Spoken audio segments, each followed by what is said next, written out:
પેલા આ બધું મૂકો સાહેબ. શું નામ તમારું? અજયસિંહ પ્રવીણસિંહ રાઠોડ. અજયસિંહ પ્રવીણસિંહ રાઠોડ. આજે ઉવા ગામના રહેવાસી. એમનું ખેતર ક્યાં છે? ખેતર આવેલું તમારું કુવા ગામમાં, કુવા કાપલિયા રોડ પર. કાપલિયા રોડ પર એમણે શેરડીનું રોપાણ કર્યું છે. કઈ જાત છે?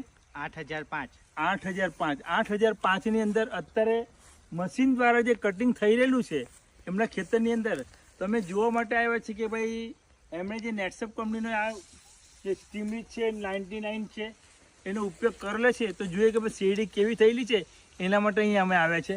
તે એમને પૂછ્યું કે તેમણે કેટલા ડોઝ નેટસપ કંપનીની પ્રોડક્ટના આપેલા છે. તો અજયભાઈ, તમે કઈ રીતે આપી પ્રોડક્ટ યુઝ કર્યો તમે? શરૂઆતમાં મેં જ્યારે શેરડી રોપી ત્યારે પહેલા ડ્રિન્ચિંગ કર્યું 2 થી 3 દિવસની અંદર પહેલું. ત્યાર પછી પાછું બીજું ડ્રિન્ચિંગ કર્યું 20-25 દિવસ પછી. અને ત્યાર પછી અમારે આપણો જે આ નેટસપ કંપનીનો જે સ્પ્રે છે સ્ટીમરીચ સેટ અને બાયો 99 નો તે સ્પ્રે કર્યો. અને ત્યાર પછી NPK વામ અને ઝીંકના જે બેક્ટેરિયા ને એ જે ખરું તે બધું કૃણાલભાઈના માર્ગદર્શન હેઠળ બધી ટ્રીટમેન્ટ કરી. તેનાથી આજે આ પરિણામ છે. પરિણામમાં ડ્રિન્ચિંગ કેટલી વખત તમે કર્યા? ડ્રિન્ચિંગ 2 વખત. ડ્રિન્ચિંગ 2 વખત ને સ્પ્રે કેટલા? સ્પ્રે 4 વાર. 4 વખતના સ્પ્રે થયેલા છે અને 2 વખતનું ડ્રિન્ચિંગ છે. ને તમારા રાસાયણિક ખાતરનો ઉપયોગ તમે કેટલો કરેલો છે? રાસાયણિક ખાતર વિંગે 2 ડાઈ, 2 સલ્ફેટ અને 2 પોટાશ ને 1 ગુણ યુરિયા. આટલું જ આપેલું? આટલું જ, 1 વીંગાનું માં. તો પેલા ખાતરનો ડોઝ કેટલો આપતા હતા? પહેલા મેં વિંગે 3 ગુણ ડાઈ આપતો હતો, 3 ગુણ પોટાશ આપતો હતો, 3 સલ્ફેટ આપતો હતો. એ બધું 3 ગુણ આપતો હતો. યુરિયા 3 ગુણ આપતો હતો. તેની જગ્યાએ આ વખતે મેં યુરિયા 1 જ ગુણ વાપર્યો.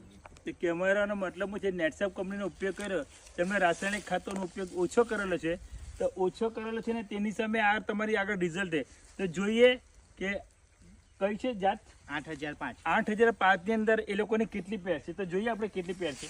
હા, ગણો. 1 2 3 4 5 6 7 8 9 10 11 12 13 14 15 16 17 18 19 20 21 22 23 24 25 26 27 28 29 30 30 થી 31 પેર છે અત્યારે હાલની અંદર, બરાબર ને? અત્યારે જોવા જઈએ તો સુગર ફેક્ટરીનું મશીન દ્વારા કટિંગ છે.